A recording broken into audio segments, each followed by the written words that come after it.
just stand back for a second first and just say, what are we trying to do here? Because I'm not sure I'm engaging you in the way I would like to, so forgive me for that. Let me have another bash at this. The concept I'm trying to bring out here is that we all have our areas of specialization. My own specialization, such as it is in strategy. But over time, I've realized that strategy is intimately linked with other things, and that one can't just do strategy in a vacuum. I'm sure you already know this very well on the rewards side, but what I'm trying to get a bit of dialogue around, get you to engage with is, how do you make better conversations in your organizations between reward experts and strategy experts? Because you're trying to do strategic rewards, they're trying to do rewards that will support their strategy and so forth. But my experience is people miss quite a lot. So the context here is, for me, in fairly limited time, to offer you a few perspectives from a strategy end, but to say, how does that work in reality, which I think is very different from theory, and how do you make that work better, even if it's not perfect? Now, if we go back, we just illustrate this, and then we'll open it up for more discussion. The point of this sort of process diagram is lots of strategists have whatever version. They have some process chart, and this is how we're going to do a strategy review. And people will lay out books about this. But they often ignore or underplay this whole area. And there is an assumption that if we agree the strategy is X, then things like rewards will need to be aligned. We'll need to change what people are rewarded for, we'll need to get rid of these people. So, my experience is often rather like this example, go from our lizard to the air conditioning, is that on the strategy side, they stop there and then are very unpleasantly surprised by what happens, because there is an unrealistic view of how quickly you can change this and what levers can be pulled. Now, let me again be contentious.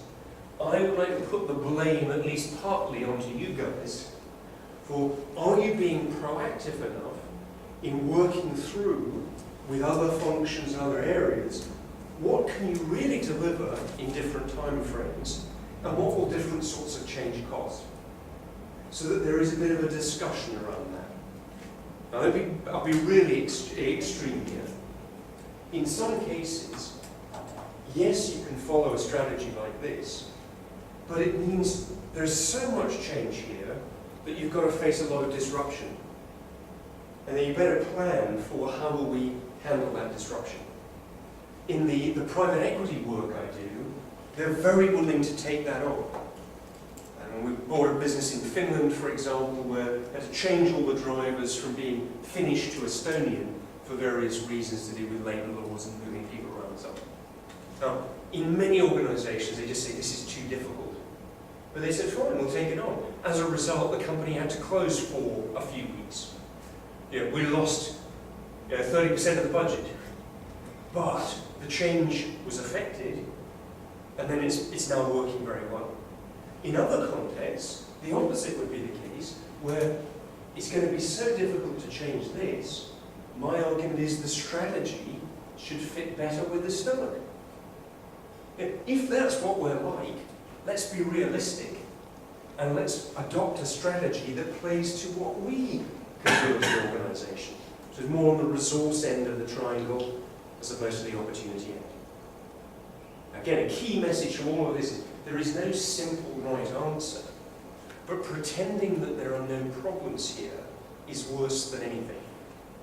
So what I invite you to do, please, on the tables, in response to this thing, is first of all, just to share a bit about how aligned in your organisations is the stomach with the current strategy.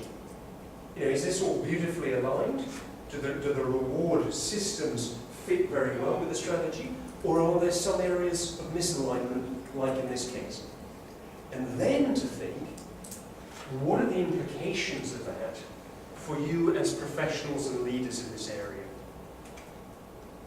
Okay? And it could be implications of we need to proactively explain this more clearly, or we need to make more change and ruffle a few feathers, make things go faster, or fight back. I don't know, but I think it's worth really thinking, what are you going to do next week that would be any different to help the problem improve? Okay, let's have a bash at this on the table, and then we'll open it up again for wider discussion. If you don't find this difficult, I'll be very disappointed. Yeah, but I hope you'll have some interesting ideas for each other to seize on.